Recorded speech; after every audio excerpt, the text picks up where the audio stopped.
Want to find your seat for the event of your choice but can't get one that fits your desire or your budget? Well, my friends, SeatGeek has you covered. SeatGeek is the official sponsor of the Snake Sports Talk Show. With a list of over hundreds of events to choose from, SeatGeek will assure you that you won't miss your seat with the amazing view of your choice at the most affordable price. Whether it's looking for your best seat in the house of your favorite sports team, finding live concerts that get you closer to your favorite artist, or enjoying your spot at your favorite live shows, comedies, and more, SeatGeek has it all just for you. Go online to SeatGeek.com or download the app on your mobile device through Google Play and the App Store. And as a special offer before checkout, use promo code SNAKESPORTS and save yourself $20 off of your purchase of your first ticket and experience why SeatGeek is the most trusted ticketing app for your next event. Remember, that's SeatGeek.com and download the app on your phone with promo code SNAKESPORTS for $20 off and find your seat with SeatGeek.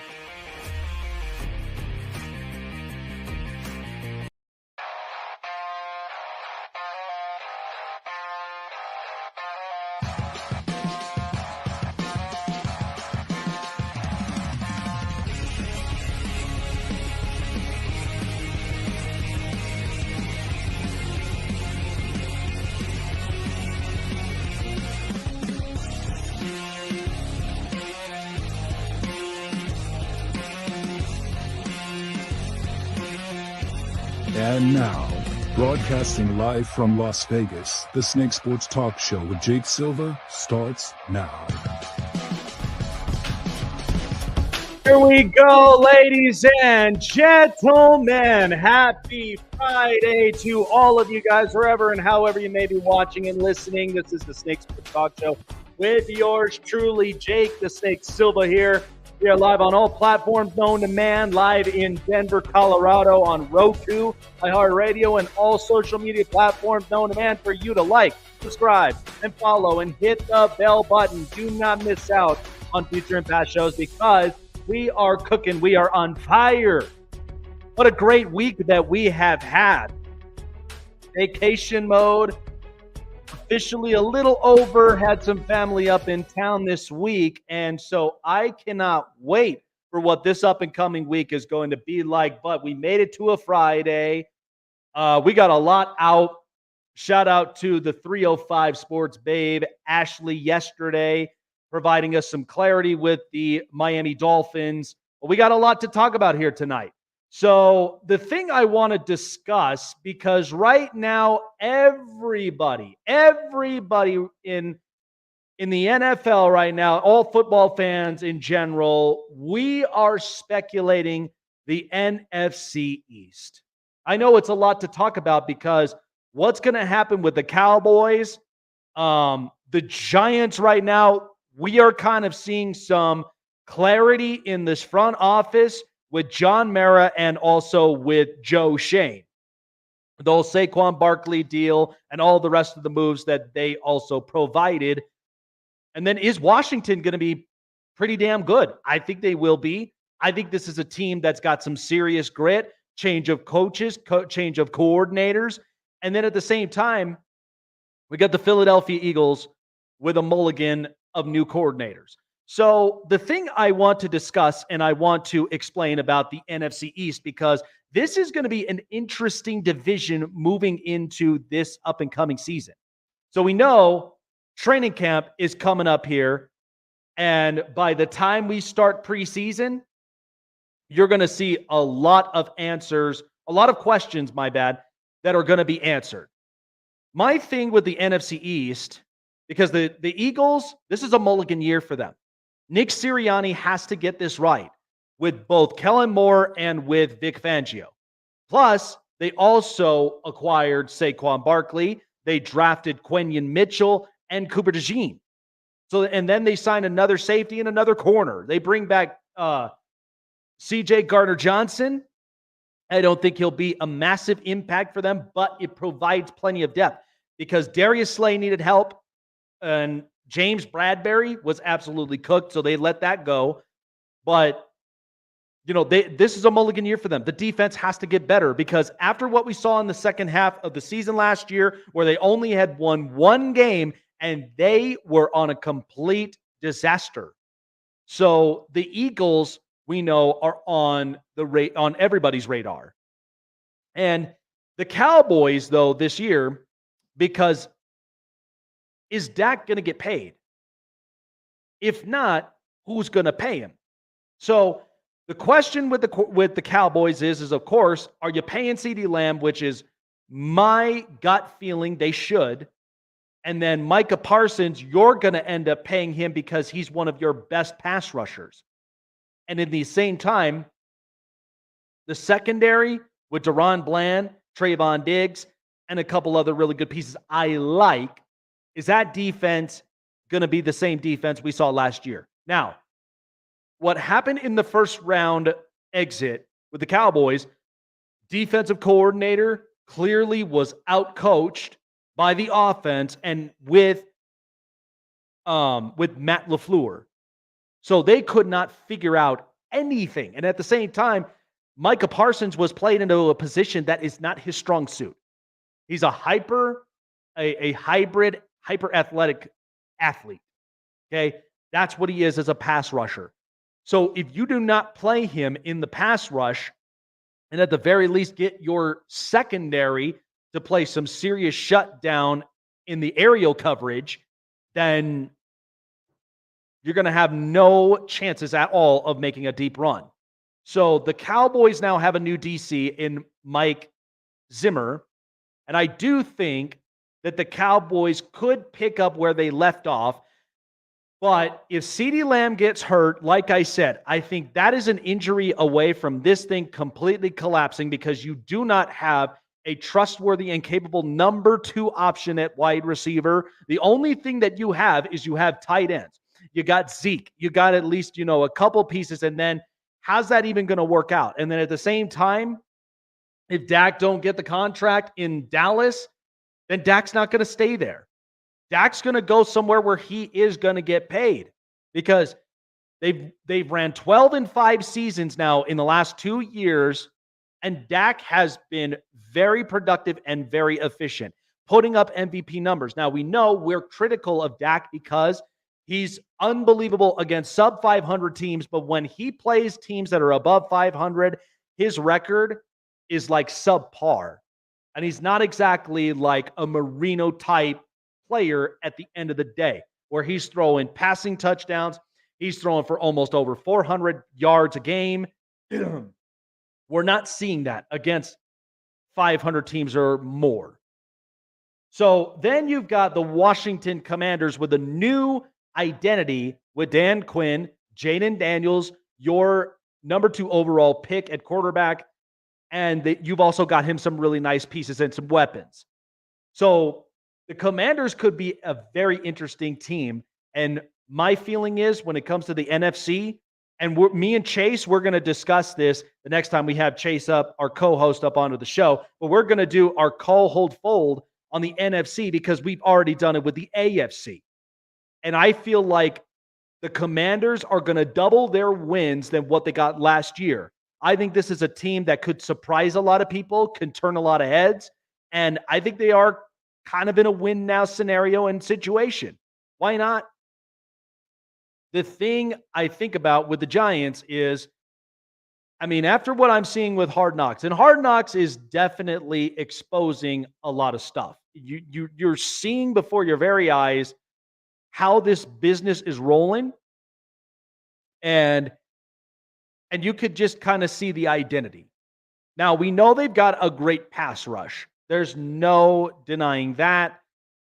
And I think to a certain degree and to a certain extent from here, like the Giants, hopefully they are very efficient in offense after losing Saquon Barkley. Now, Daniel Jones is coming off of an injury. We do know that they got a playmaker now in Malik Neighbors out of the draft. But the Giants do have a bunch of those things that they have to address. The offensive line was not as great. Evan Neal was not exactly the pick that the Giants really were hoping that he would turn into. So that is kind of hard. But if you can understand like how all this works is that you have to be collective on all sides. So it's not only just having a hefty pass rush for the Giants that will make it work, but at the same time, you got to have a very viable offense. You don't have that, you're going to get walked on, especially in your division. The NFC East is really something interesting because we haven't had a back-to-back division winner in this division in particular. We just haven't had it. And maybe because each and every single one of these players on all four of these teams in this division, they have something to prove. They got something to give. It's different. Now, the thing I think about with the NFC East is that changes in coaches, changes in coordinators, and who do I really trust that can get me over the top? Like, is it the Cowboys again, which is really hard to repeat? Could it be the Eagles, who got brand new pieces and brand new coordinators? Could it be the Washington Commanders, who got a new coach, a new regime? They've also added a grit attitude and really good locker room guys, especially Bobby Wagner. Or, how is Brian Daboll and the Giants really going to answer back? So there's a ton of question marks on the NFC East. I don't think I've ever really have seen this with any other division because I know what I'm going to get with the AFC West with the Chiefs. Now, the Chargers will be a much more improved team because they have a very capable coach in Jim Harbaugh. Now, I think the Raiders also have gotten themselves a great, gritty coach because the fact that he improved this defense where they were giving up 17 points to an opposing offense. That is it. They have not given up any more than that, and players were invested in it. The AFC South, I would say, is very much improved, vastly improved, but there are a lot of things that you could look at in any other division that you could say, yeah, this is truly a guarantee. But the NFC East, it's an interesting division. There's a lot on the table, a lot on the line. There's coaching jobs right now that are sizzling because Sirianni has to make it work with this new coordinating group. You've also got Mike McCarthy that you're hoping the Cowboys, they make it into the postseason and they win out of the first round. They win it and they move on. That's the hope. The Giants, though, if things do not end up panning well, it's not going to be on Brian Daboll. It's going to be on that front office and that franchise as a whole. So there's a lot of question marks here.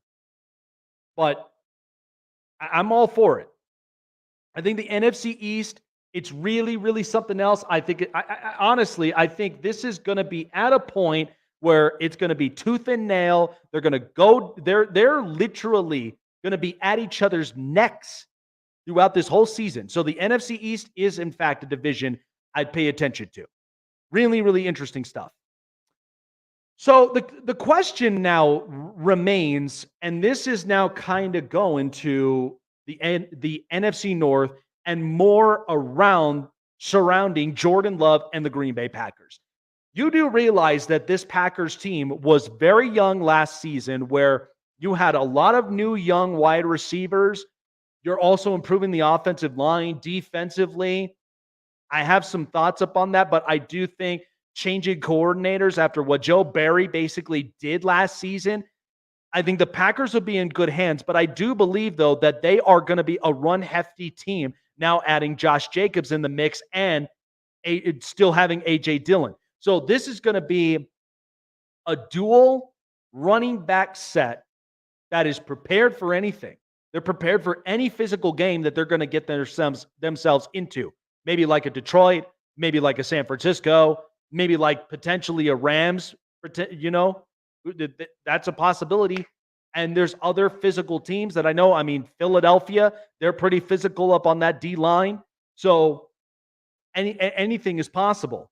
So the Green Bay Packers, they know that the question mark is, are you going to pay Jordan Love? And how much are you willing to pay him? My thought with Jordan Love is I thought he had a very impressive season last year. Now, I'm not going to put him above the pedestal above everybody else that you know as far as top 10 quarterbacks. I'm not going to do that yet. I think he had a very, very good season. I think he's primed for a much bigger jump. And I think this is the point. This is probably the moment that Jordan Love does get paid.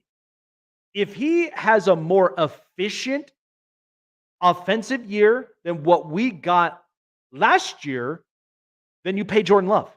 You pay him. Because you already saw the contracts that you got with Jared Goff getting $53 million a year with Detroit. You got Trevor Lawrence getting paid $55 in Jacksonville. The price right now is in the $50 million range. Do you pay Jordan Love that?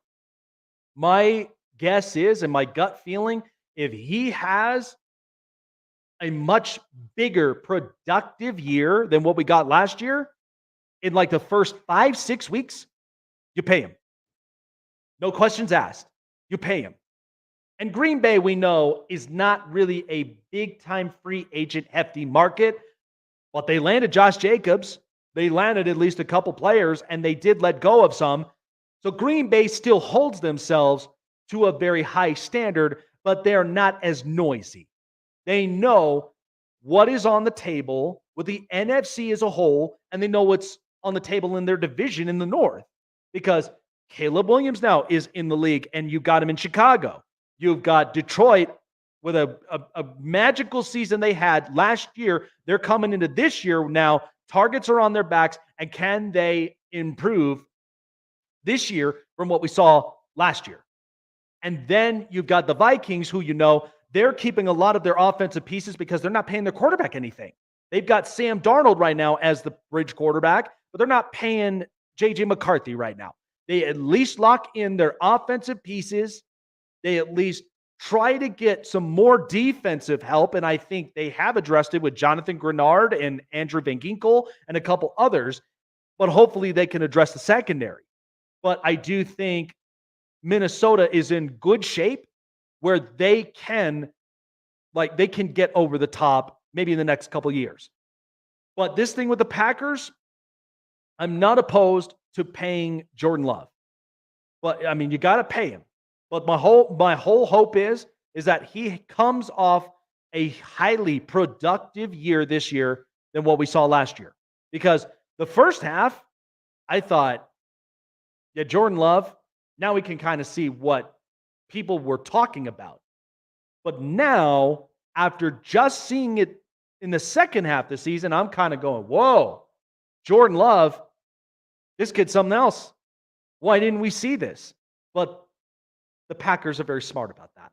They're not as noisy. They're not going to, ramble on and taunt and, kind of babble about what they got at quarterback. They're very smarter than that. So, and again, they were dealing with this whole Aaron Rodgers thing. And then once he's out of the building, the Packers are still the Packers. Smart, well-ran organization. And at the same time, didn't seem like it hurt. It did not seem like it hurt them for the most part at all. Yeah, they missed the playoffs last year, but that's because Detroit was on a mission. And at the same time, Aaron Rodgers was doing Aaron Rodgers things. So it was not really their season. So they came back, they rebounded, and they got into the playoffs with the youngest roster in all the NFL. Now they're going into their second and the third seasons. Now the question is, do we see a much bigger impactful year on offense? I mean, questions left to be answered. But we will see that come this upcoming season. But I'm excited for it. Good stuff. Appreciate everybody for joining on as well. Again, I do think there are some concerns that are healthy concerns. I get it. Now, I just think it's not as easy as people kind of make it out to be. And sometimes, I mean, my thought is I think the NFC North is going to be very, very competitive, but I do feel like Detroit has a very good chance to repeat as division winners, but Green Bay is knocking on the door. Chicago is going to be well improved, because when I looked at that schedule for Chicago this year, it's very favorable. They could definitely end up winning potentially 9-10 games, depending on how, because I think Shane Waldron, what we saw in Seattle, was a much better offense. So I think the sky's the limit. But the NFC East, it's actually kind of true. I had some sources basically tell me, like, hey, this is not as guaranteeable of a division as you think it is with the NFC East, because we've had different division winners every year. So that's very possible, and that's very true. So shout out to everybody, of course, on our TikTok lives. We are live up on TikTok right now. Appreciate all of our fans and all of our supporters up out here on the show. Coming up next, so we got a better rap on Bronny James in the next couple games. So I do think that usually the first game, it's highly emotional, and it is pretty.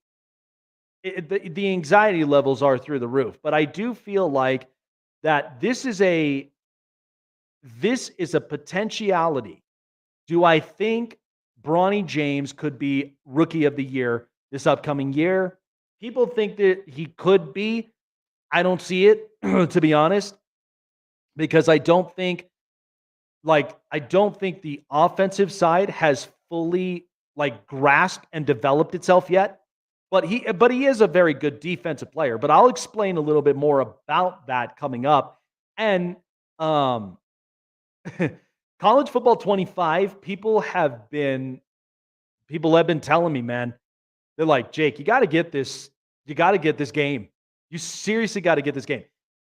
There is nothing there is no other game out there that feels so realistic. And you understand what a college coach and a recruiting class literally goes through. Like, these recruiters and everybody, there's something to be said about this. I'll explain more about that as well, and why I think I recommend definitely getting it. I'm working on maybe potentially getting the game myself, because I would love to be in the seats of the coaches, the recruiting staff, and kind of see how the atmosphere in the college universe kind of looks like. So I'm excited about it. All right, folks. Well, like I said, BetUS has been cooking up. Second half of baseball is back, and it's back in big fashion. So All-Star game is now officially over. We go into the hefty mark of the season. This is where things really start to get interesting in Major League Baseball, but there are great deadlines for you to choose from to get on the edge of your game and win some big bucks. BetUS has you covered on all of that. Betting expertise as well, strategies, analysis to keep you on the edge of the game, and also some great casino play as well for all of those who are looking for great casino entertainment and so much more. So go online to betus.com. $25, $50 into your deposit, or more. You'll get 200% in bonuses with 30 risk-free bets on top of it. That's single, parlay leg bets, prop bets, anywhere to choose from. Check it out for yourself. Gambling problem? Call the number in your state to get the much-needed help you need. And remember to gamble responsibly when you use BetUS.com. BetUS, where the game begins.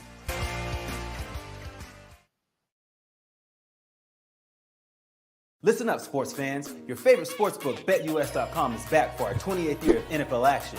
With the industry's biggest sign-up bonus of up to 200%, BetUS offers our members the opportunity to cash in on all your favorite sports, including NFL, NBA, MLB, and more.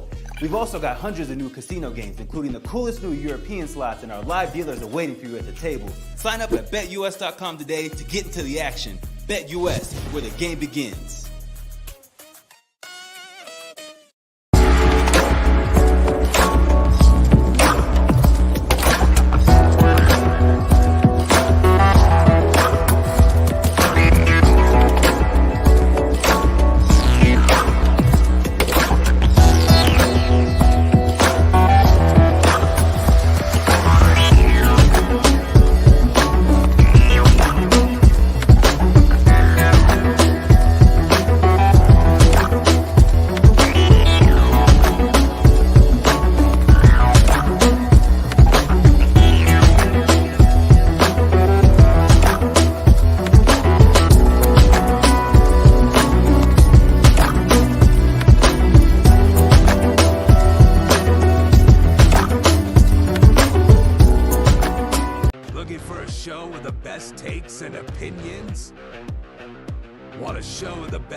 Around the world of sports, jam-packed with an all-star interview lineup, then the best place to find it all, sports and entertainment, is right here.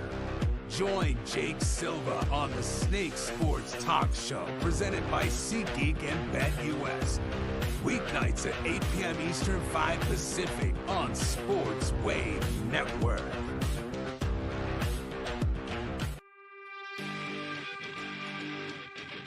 So I started thinking to myself about this here up onto the break. Snake Sports Talk Show. Welcome back, everybody. My initial thought on this with Bronny James is that I felt like I'm not going to condemn this idea that the Lakers basically made the wrong pick. Ultimately, I mean, it's going to pan out however it's going to pan out. Honestly, I mean, you could think of it however you want to with the Bronny James situation and with LeBron. But I do feel like that Bronny James is definitely going to be tested throughout his entirety of his career. And the only way to really combat with what many scouts and also what many organizations and players basically say about this, and even for analysts, sports guys like myself, I mean, the only way to combat this is if Bronny finds his identity and he leads into it. So, Bronny, I know, coming off of probably one of the scariest injuries that we've seen that involved a heart condition. I mean, that's hard. You know, it's not that easy. It's not that simple, you know, because at the end of the day, Bronny is going to play his game, and he should, without the critics, without, you know, all the noise that's happening all around. So my thing with Bronny is if he could honestly combat all of this criticism, and he just plays his game and he develops as much as he can, there's an argument to be said there. So, Bronny, we know in the last game against the Cavaliers, where the Lakers ended up winning, he played 25 minutes, was 5 for 10 out on the field, 1 for 3 in three-pointers, and was basically perfect on free throws. And so he had 13 points with a plus-minus of +1. So he's making the strides. 5 rebounds, 3 assists, 2 blocks. The thing that I think people are kind of understanding with Bronny is that, look, you got to get the LeBron thing out of here. Focus on the player.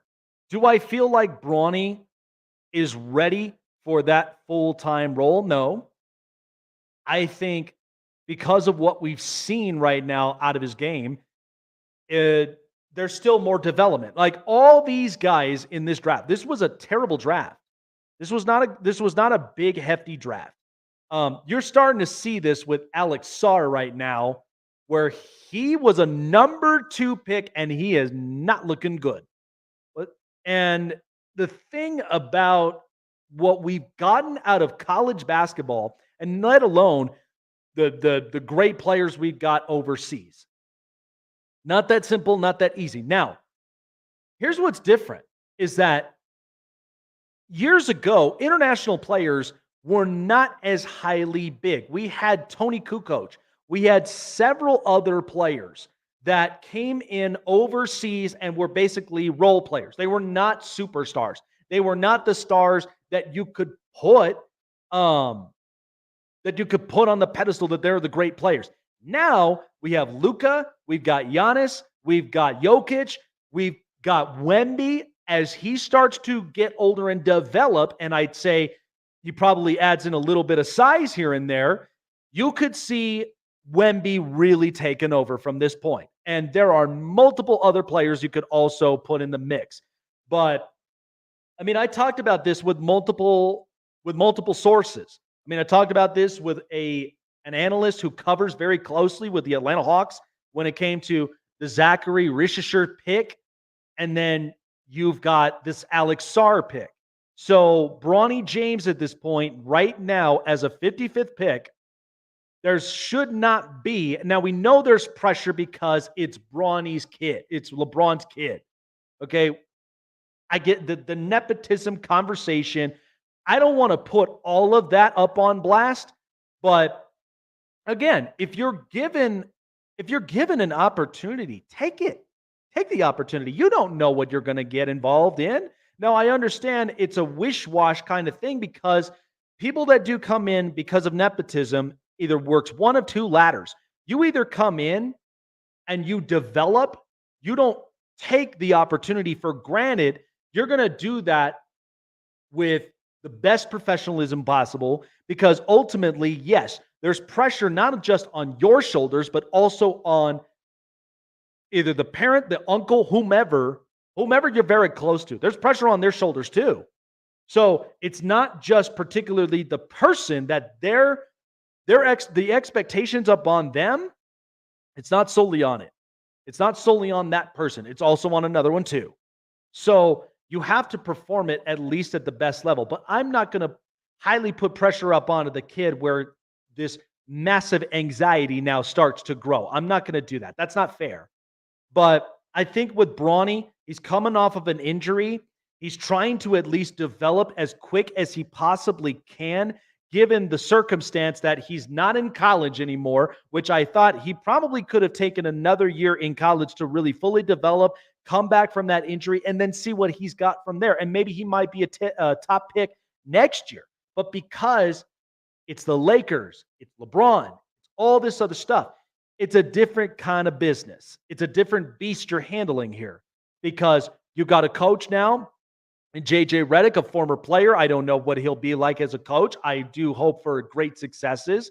They still got some pretty damn good players. They also drafted Dalton Knecht, who I think is going to be a very good future offensive player for the Lakers.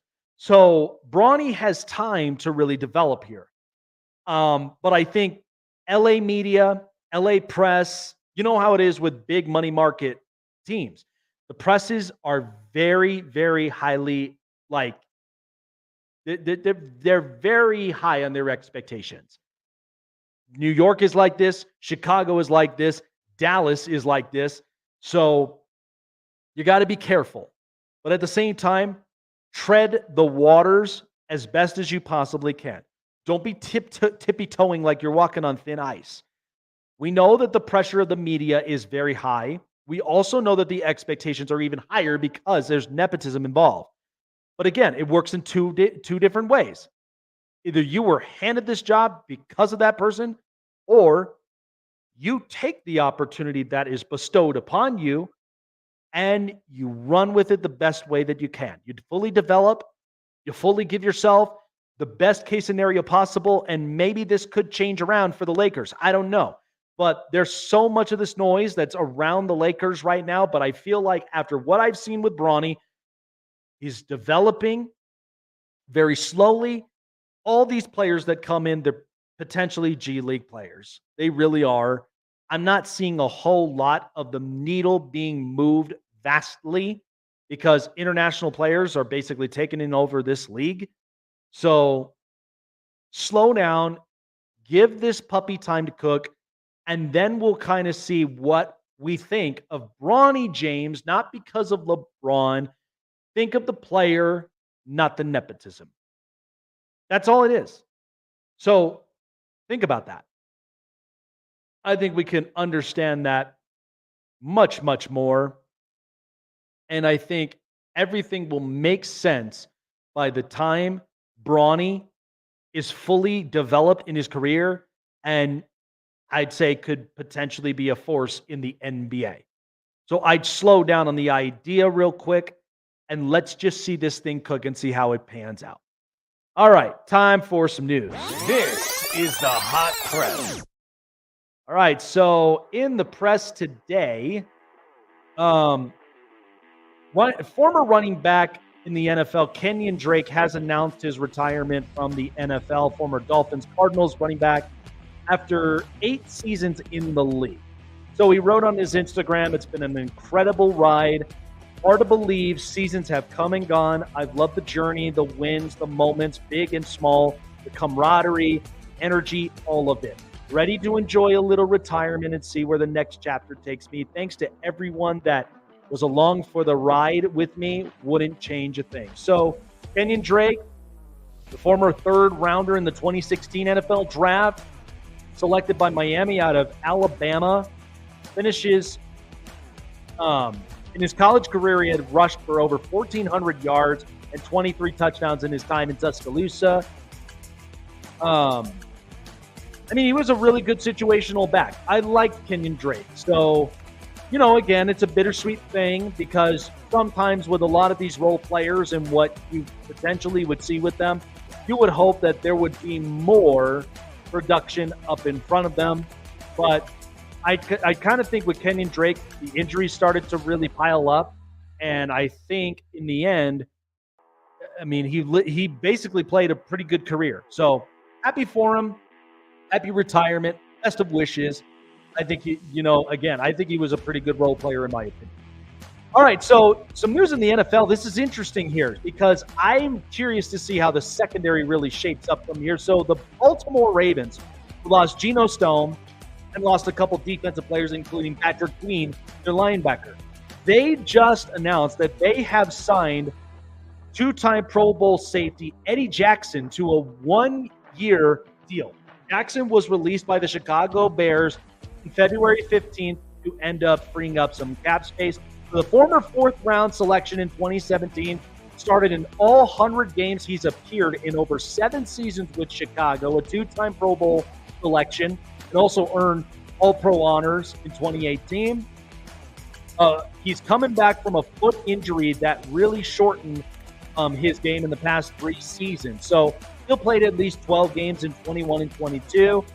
The 30-year-old had totaled 15 interceptions, 44 passes defended, 10 forced fumbles, and 459 tackles in his career, tied 3rd in Bears franchise history with 6 career defensive touchdowns, 5 of which came in the first 2 seasons. So Eddie Jackson comes in with some serious grit, and he's also got some very good experience on, in his belt. So I think this is actually a pretty good underrated move, in my opinion, with the Ravens giving him 1 year because they want to see what kind of player are they getting out of Eddie Jackson. I think, to me, you're going to get somebody who's very physical because 10 forced fumbles in his career, that's pretty damn good. And at the same time, he really does help out developing a defense that lost Geno Stone, lost their linebacker, and you're hoping, and they also lost their defensive coordinator in Mike McDonald. So I'm kind of curious how this will work, but I think with him and with Marlon Humphrey and with Kyle Hamilton up out there, I think the Ravens defense could be in good shape. It may not be in great shape like what they were last year, but I think they're in decent shape where there's some spots that they've filled in. and it's worked for them. So who knows? This could be very interesting. But I like the signing. I think a very underrated signing in the third, and at 30 years old and playing at a high level is pretty damn good in my opinion. So I think Eddie Jackson could definitely pan out. So sources in Major League Baseball, this is kind of crazy. I live here in Denver, and the number 3 overall pick for the Colorado Rockies, Charlie Condon had agreed to a deal that includes with a $9.25 million signing bonus, tying the Major League Baseball record for upfront money to a drafted player. Now, the Georgia product, Condon, he had 21-year-old playing third base. I actually really like the pick. I've watched some of his film, and I've watched with what he's done in Georgia. He's hit 37 home runs this season, which is the most the NCAA started mandating. This is the most they've seen since they've mandated BB Core in 2011. So, the top of the scale power and elite swing. He had batted .433, drove in 78 runs with 57 walks, and he had only struck out 41 times. Condon so far looks to be the number 1 player on this 2024 draft board. Now, they do have Travis Bazana, and then there's Chase Birds. So I think Condon is coming into a situation where, look, I live here in Denver, and right now a lot of people have a whole lot of high hopes on the Rockies as a whole because of just the ownership situations. But Charlie Condon is pretty damn good.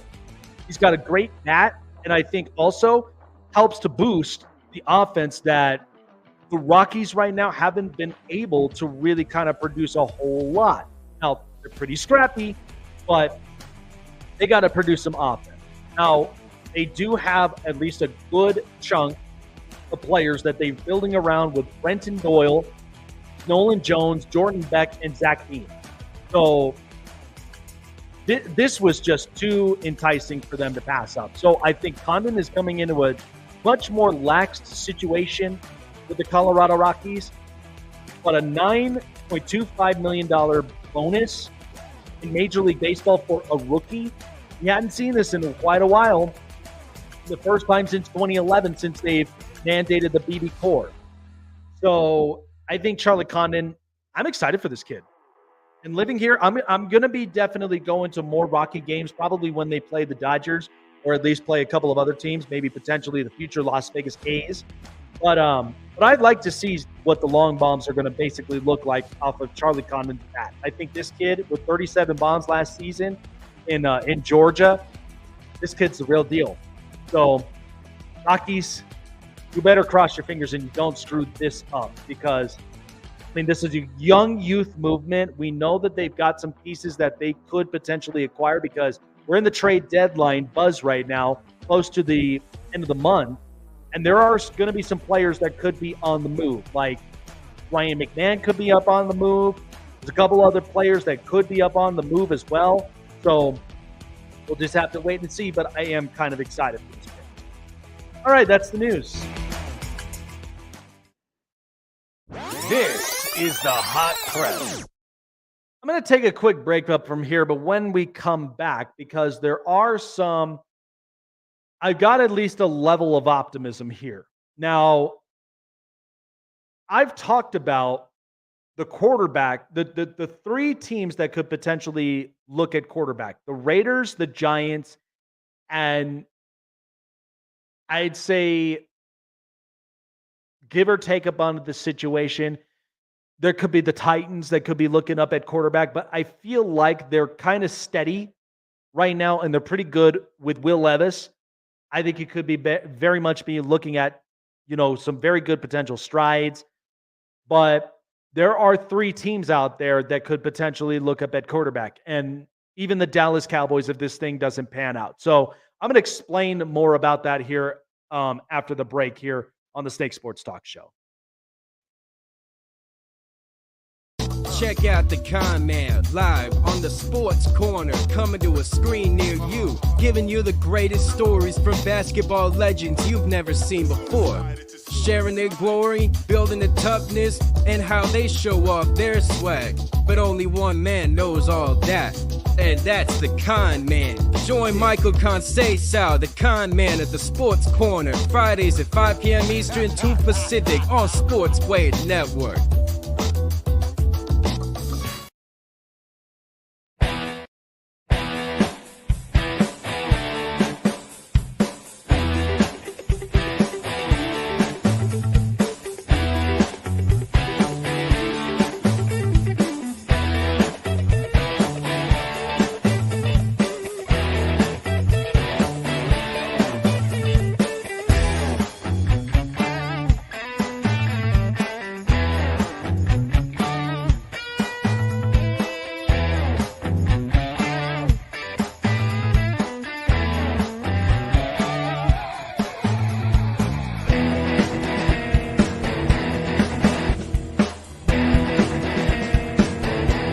Snake Sports Talk Show is sponsored by Muscle Tech, with hundreds of supplements and vitamins to choose from, all packed with 100% all-natural proven ingredients.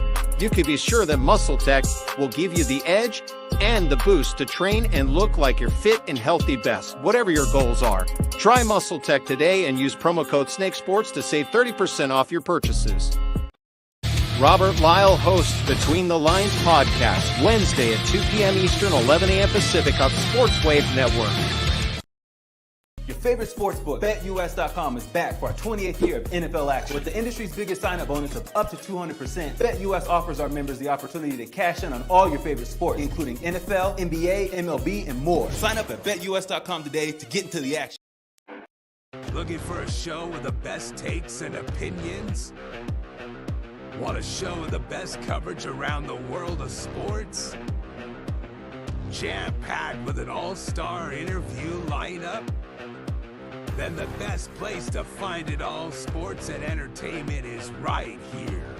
Join Jake Silva on the Snake Sports Talk Show, presented by SeatGeek and BetUS. Weeknights at 8 p.m. Eastern, 5 Pacific on Sports Wave Network.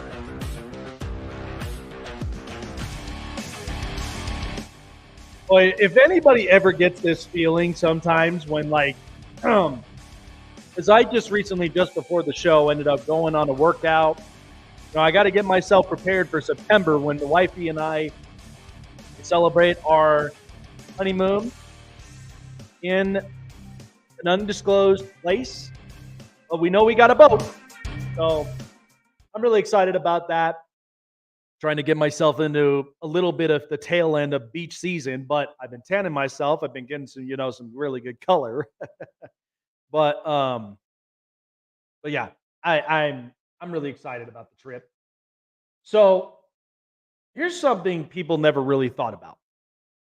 So I've been talking with a lot of sports fanatics out there. As you could kind of see, I'm very interactive when it comes to social media, because I want to hear from the fans' thoughts. And that's why this platform is so unique with the Snake Sports Talk Show, because it's based around giving clarity and finding the silver lining to every topic, so that it kind of helps with our audience and it helps out with our fans out there. Now, I'm not looking to win a room. I'm not into that. I've never really been the kind that I got to have the spotlight. Never been that kind. I'm very reserved. I'm reserved to a T, but I am very I'm very interacting. I'm very social with everybody, and I'm fair. I'm fair to a lot of key points. Now, there have been, I'd say, 1%ers that have been out there that they want to win the argument. They want to basically win the spotlight, which I'm not there to do. So I know when it comes to it, now my personal favorite team, of course, with the Chargers, I don't like to show my fandom, but when it comes to a lot of Raider fans, you should expect you're going to get a lot of pushback. because that's just how invested and that's how emotional that Raider fans are. They're very invested in their team. Anytime you talk about about the Raiders at all, it doesn't even matter the conversation or the topic, they're going to defend. Like, isn't that why they have a shield right there up in front of them? They're going to defend. So here's my thoughts on this with not just the Raiders, but two other teams as well that could potentially look at quarterback if things do not pan out at all. So what did we get last year from the Raiders at quarterback with Jimmy Garoppolo? So Jimmy G, we know, is clearly injury prone. And at the same time, there was a part of his game that Davante Adams voiced out, and he was not thrilled. He didn't like how Jimmy Garoppolo, what his skill set and how he basically approached the offensive playbook. And it really did not help out with the Raiders moving forward as far as being that sneaky good team. Now, they were coming off of a year where it was kind of more of a circus show because you had Josh McDaniels as your head coach, and things were not working or panning right at all because they're not systematic. The Raiders have never been a systematic organization at all, probably since I've been watching football. I've never seen them be like this. Now, they have been in such a bad turn of irrelevancy probably since 2002 was the last time. That was the peak end. I think that was where you started to see the relevance, because right after that Super Bowl against the Tampa Bay Buccaneers and John Gruden and how that ended up panning out, the Raiders were not the same team. They've been gutted, and at the same time, draft picks were so far mediocre, and then at the same time, coach after coach, GM after GM, the Raiders had a lot of problems. Recently, though, there was a point where I kind of looked at the Raiders and I felt like it could be interesting as long as things pan out right. Now, when John Gruden was there and they signed this 10-year contract, which I felt like was just, it wasn't going to last very long. They fire him and in comes Rick Bisaccia, interim coach. I liked Rick Bisaccia. I felt like he was a very good locker room type coach, much like, your David Culley's of the world. Some of those coaches. You don't know if they've got a whole lot of success, but it tells you a lot about leadership when you can win a locker room as a coach. I would have given David Culley another year, but we know that they're trying to build relevancy here in the room. So the Raiders, after that, they felt like, well, we could go with Dave Ziegler and we could basically go with Josh McDaniels and see how this works because they've built successes in New England. Well, ask any Raider fan. How did that pan out? It did not pan out well for them at all. They were calling for both of their heads, and Josh McDaniels, he did not end up learning a lot of his mistakes that what he did in Denver, which is why clearly he was basically in Tom Brady's back pocket. Didn't have to babysit, didn't have to do nothing, because all he needed was just a guy that basically ran a playbook, read you the stuff on the playbook, and Tom did the rest. That's honestly what I go down with in history with Josh McDaniels. That's why I think you basically should give him half, if not a third, of that paycheck to Tom. Once he got fired, that's when in comes Antonio Pierce, a player coach, much like DeMeco Ryans, who really sets the tone of the Raiders. And then since that point, the defense gave up 17 points from opponents. Their opposing offenses were not that efficient. By the way, they shocked the Kansas City Chiefs in that holiday stretch. So they shocked the Chiefs. But again, that's all part of when you think about the coaching staff and how strong and yet how invested that they are in their players, and if players are willing to buy in. And I think that defensively they are. Offensively, this is where I kind of have a little bit of a reservation from here, because you have Davante Adams, You have at least a couple of other really good players, Jacoby Myers, and then you drafted Brock Bowers. Now, the question remains is Gardner Minshew that quarterback? Or is Aiden O'Connell that quarterback? If you do not have the right quarterback at the helm, the very least that you could do, and I know we've been hearing some buzzes and some sources, and I know Devontae Adams doesn't like having his name thrown out there, especially when it comes to the trade pool. But you can make an argument there that even if you were to trade a star and give yourself compensation, like top round draft picks, maybe potentially to go and get your future franchise quarterback, because I thought they were going to plan to do that. That was in the plans when they said Michael Penix. They were waiting for him to drop in their lap, and then that didn't happen. Once the Atlanta Falcons made that pick, it was game changing. They got to change. They got to change the table now. So I think the Raiders could be in a position of one of two things. Either number one, the offense can be efficient without Josh Jacobs, but I feel like that might sting a bit. But I do think Zamir White could be an interesting running back moving into the 2024 season. And then there's, is Devontae Adams really going to produce with Gardner Minshew or with Aiden O'Connell as quarterback? Could be, but I don't think you're going to have a highly explosive offensive production like what you've had with Aaron Rodgers in Green Bay. But there's an argument to be made there that I think he could very much be productive. But the point of that is because is that to maybe potentially build up draft? Could that basically build up a possible trade scenario? We don't know yet. So not only the Raiders are they in this conversation, but so are the Giants and so are the Dallas Cowboys. And I think if you want to put in a little bit of a wild card, let's just see how the Tennessee Titans really move this forward with Will Levis. You gave them two really good offensive tackles to beef up the offensive line. Yes, they lost Derrick Henry, but I mean, when you look at Spears, the running back, could be interesting. And then at the same time, they signed Calvin Ridley. They signed L'Jarius Sneed. They ended up getting at least a couple of some good players that could be impactful. We're not sure because the AFC South is definitely changing.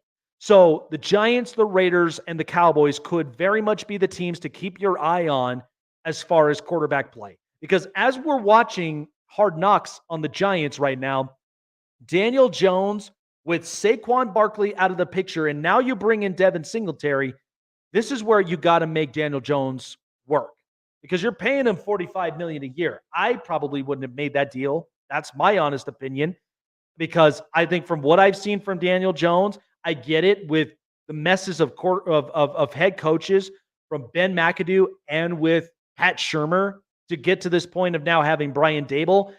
John Mara is basically there with his hands folded, and he's basically hoping that there's going to be positive results this year. I mean, you could see it. You could read the room. I mean, look, I'm not an optometrist here, but I could see body language. I could read the room. John Mara is concerned that by the time Saquon Barkley is, since he's now in Philadelphia, the second they first meet, and if Saquon cooks, what do you think the message is going to be sent in that front office? And how do you think the New York Post is going to really engage this? It's not going to look good. And now I know addressing getting defensive help for Dexter Lawrence and for Kayvon Thibodeau, that's great and all. I'm not opposed to that idea, getting Brian Burns in that trade deal. But Evan Neal, he didn't really produce well on the offensive line. Andrew Thomas definitely made some really good strides. So the offensive line is a little bit of a concern. I would say the rushing department is questionable. I'm not sure what I'm going to get with Devin Singletary, but he was in a good position with Houston.